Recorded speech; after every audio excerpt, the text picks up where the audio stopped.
Tidak seorang pun yang lebih sempurna dibanding Rasulullah dalam bersikap hormat kepada keluarganya. Beliau juga tak pernah putus berharap agar mereka selalu berada dalam keadaan baik dan terhindar dari segala musibah. Salah satu sikap Nabi yang menakjubkan ditunjukkan Nabi dalam perang Badar.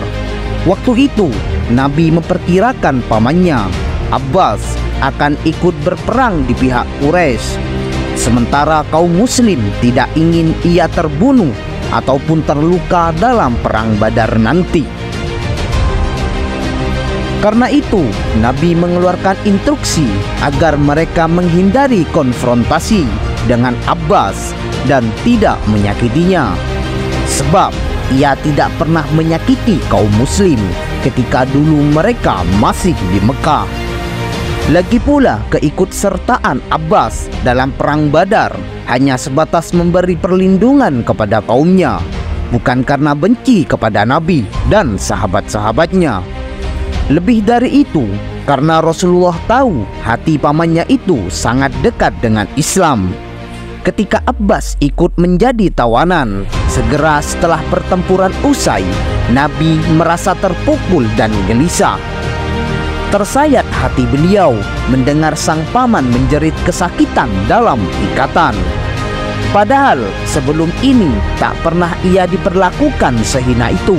Sebagai pemimpin suatu kaum, Abbas hidup terhormat. "Nabi, kulihat kau tak bisa tidur. Kenapa?" tegur sahabat yang menangkap kegelisahan beliau. "Aku mendengar jeritan paman Abbas.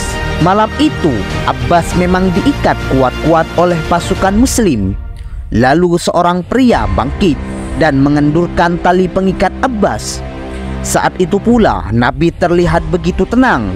Beliau bertanya-tanya dengan heran, kenapa aku tidak mendengar lagi jeritan paman Abbas? Khawatir akan dibenci Nabi kalau tidak buka mulut.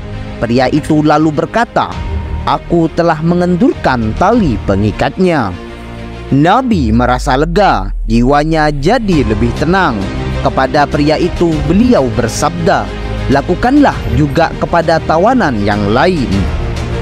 Betapa girang Rasulullah ketika Abbas menyatakan diri beriman dan memeluk agama Islam.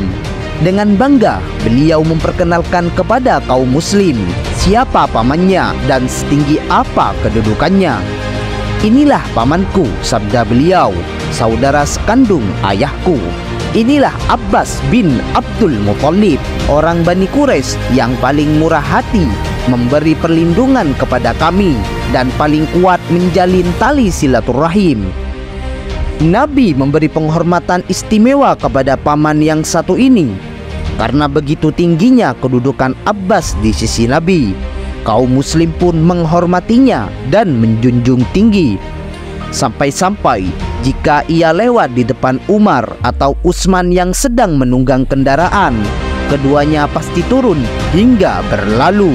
Begitu kata keduanya. Semua tahu betapa berambisinya Nabi agar Abu Thalib memeluk Islam. Tak putus-putusnya beliau berharap agar ia tetap baik dan tidak mati dalam keadaan syirik. Maka disesaknya sang paman untuk mengucapkan syahadat. Ucapkanlah pamanku, walau hanya di telingaku. Beliau menyayangkan kematian Abu Thalib dan menyebut tahun kematian dan kematian Khadijah sebagai tahun berkabung. Wallahu a'lam bishawab.